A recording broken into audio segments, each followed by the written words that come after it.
Bonjour et bienvenue sur chaîne chrétienne. Alors le but de cette vidéo est de parler de la gloire de Jésus.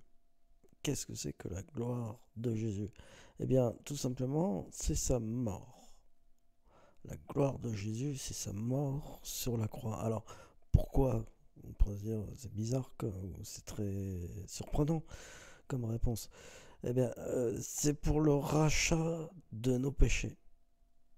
La gloire de Jésus est de racheter nos péchés, car quelque part Dieu a tant aimé le monde qu'il ne peut pas imaginer que le monde disparaisse. Donc il en est de même, la gloire de Jésus, c'est sa mort, suivie de sa résurrection 3 jours après. Sinon, ça n'aurait aucun sens. La mort d'une personne, il n'y a pas de gloire dans la mort. Mais il y a une gloire dans la mort de Jésus uniquement parce qu'il ressuscite. Voilà. Donc c'est déjà moins surprenant. On peut le comprendre.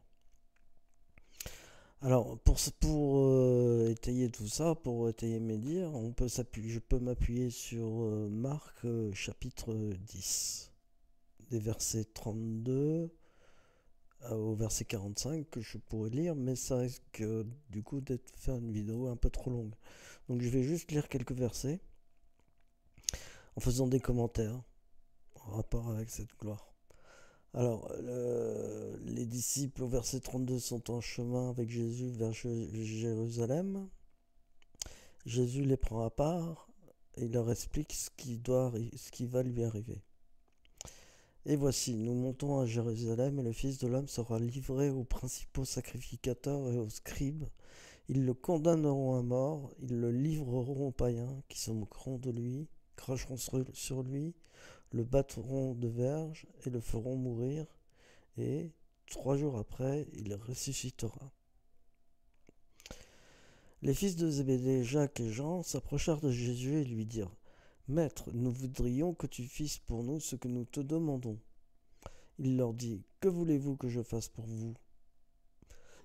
Accorde-nous, lui dirent-ils, d'être assis l'un à ta droite et l'autre à ta gauche quand tu seras dans ta gloire. Donc voilà, le commentaire, c'est que là, Jacques et Jean demandent à Jésus d'être assis à sa droite et à sa gauche quand il sera dans sa gloire. Et Jésus leur répondit: Vous ne savez pas ce que vous demandez. Effectivement, pour Jacques et Jean, la gloire de Jésus est similaire à la gloire d'un roi qui serait assis sur un trône et avec des sujets à sa droite, à sa gauche, chacun essayant d'être le plus proche du roi pour obtenir ses faveurs. Mais là, Jésus dit: c'est pas ça. Vous savez pas ce que vous demandez. La gloire ici de Jésus, c'est la croix. Donc là, quelque part, il accorde-nous, lui dire-t-il, d'être assis l'un à ta droite et l'autre à ta gauche quand tu seras dans ta gloire. Accorde-nous d'être crucifié avec toi. C'est ça qu'il demande à Jésus. Et c'est pour ça que Jésus répond: Vous ne savez pas ce que vous demandez. Alors, qu'est-ce que je vais aller, je passe. Alors, mais pour ce qui est d'être assis à ma droite ou à ma gauche, cela ne dépend pas de moi. En fait, ça dépend du Père, qui est le seul à connaître la date de notre mort. Donc, pour ce qui est d'être assis à ma droite, pour ce qui est des deux crucifiés avec Jésus, ça ne dépend pas de moi, mais et ne sera donné qu'à ceux à qui cela est réservé. C'est réservé qu'aux brigands. Donc les deux brigands sont assis.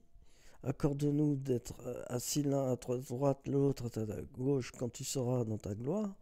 On doit comprendre que ce sont les deux brigands qui sont à la droite et à la gauche de Jésus quand il est dans sa gloire, quand il est mort. C'est très étrange, hein, mais uniquement, c'est parce que je le disais, Jésus, 3 jours après, ressuscite. Sinon, ça n'aura pas de sens. Alors, les lycéens s'indignent contre Jacques et Jean. Alors, quiconque veut être le premier parmi vous, qui soit l'esclave de tous. Mais quiconque veut être grand parmi vous, qu'il soit votre serviteur, et quiconque veut être le premier parmi vous, qu'il soit l'esclave de tous. Car le Fils de l'homme est venu non pour être servi, mais pour servir et donner sa vie comme la rançon de plusieurs ou de la multitude. Alors, le Fils de Jésus est venu pour donner sa vie comme la rançon de la multitude. En fait, ça veut dire c'est pour racheter nos péchés par la croix, par sa mort. Donc la gloire de Jésus, c'est de sauver les hommes quelque part. Sa mort représente le salut, ou représente notre salut, ainsi que sa résurrection. 3 jours après, nous aussi, après notre mort, nous ressusciterons. Alors, pourquoi la gloire de Jésus, sa mort, comment expliquer que ça rachète nos péchés? Alors, on peut s'appuyer pour se répondre à cette question sur Jean chapitre 3, au verset 14, et Jésus dit « Et comme Moïse éleva le serpent dans le désert, il faut de même que le Fils de l'homme soit élevé, afin que quiconque croit en lui ait la vie éternelle. » Alors, on peut dire que comme Moïse éleva le serpent dans le désert, il faut que Jésus soit élevé, mis en croix en fait. Il faut que Jésus meure et soit mis en croix, afin que quiconque croit en lui obtient la vie éternelle.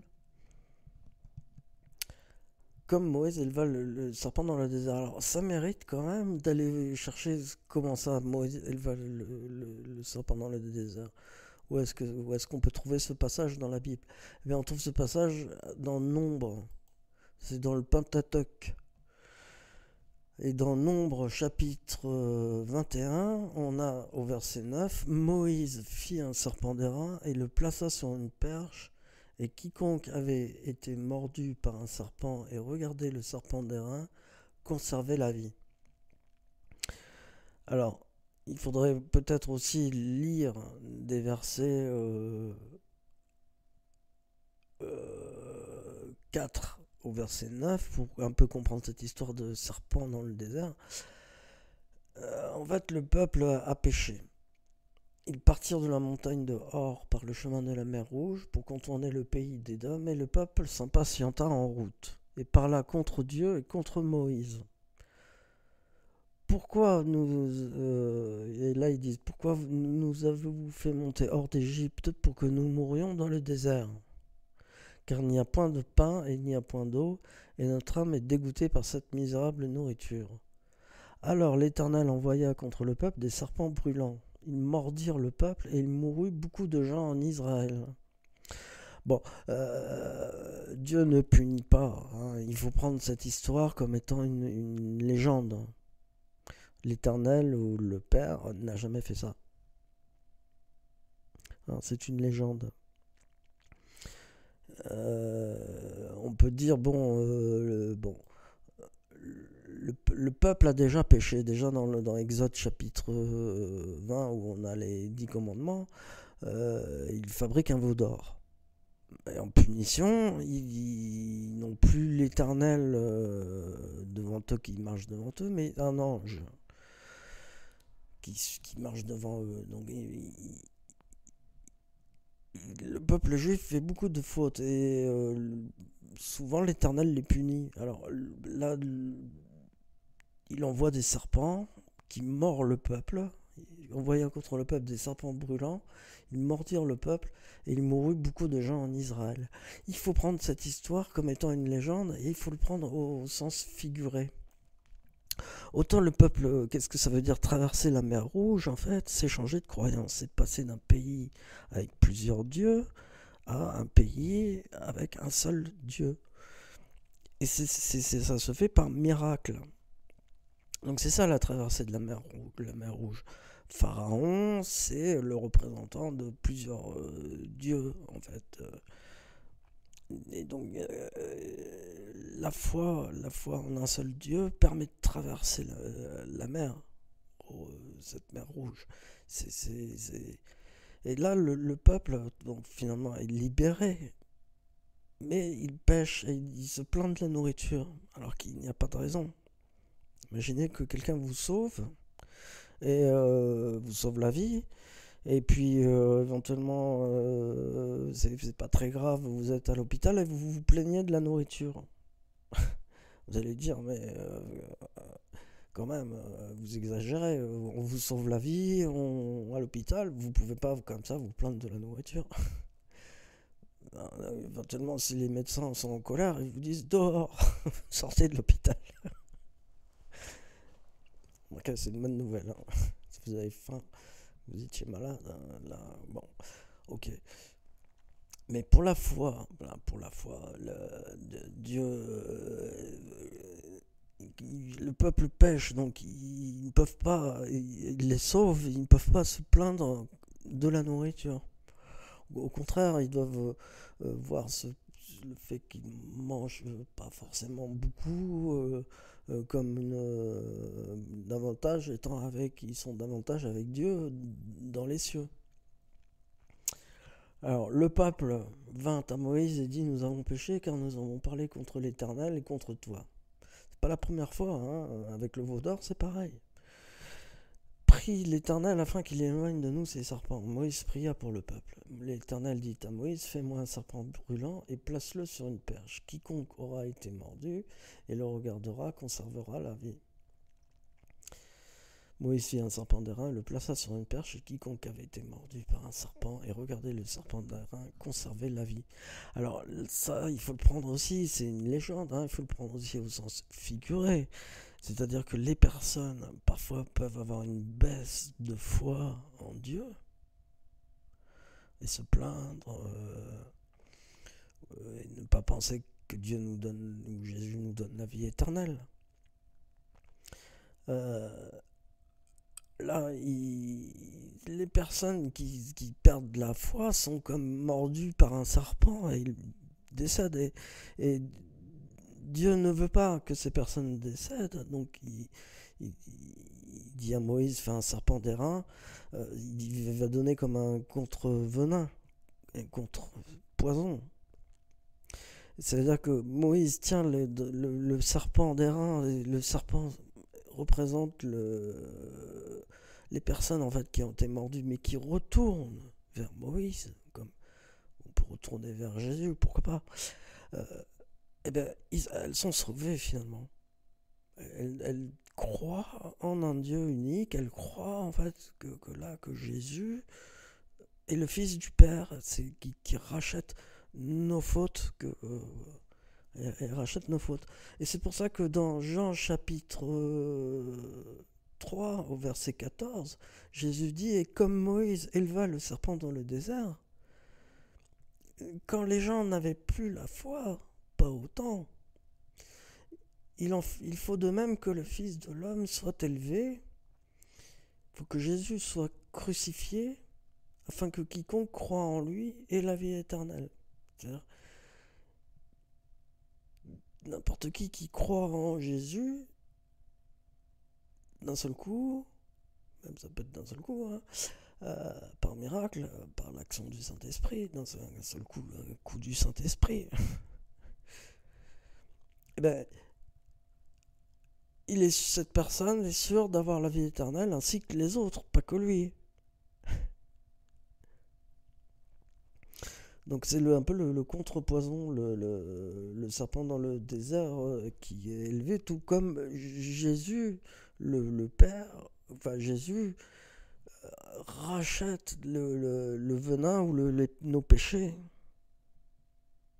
qui font que normalement nous devrions être morts par sa mort sur la croix. Bon, tout ça c'est miraculeux, c'est difficile à expliquer. Veuillez ne pas trop m'en tenir rigueur. Voilà, j'espère avoir fait le tour. Alors, je reviens à Marc chapitre 10. Hein, Jésus dit souvent, voilà, je suis venu non pas pour être servi, mais pour servir.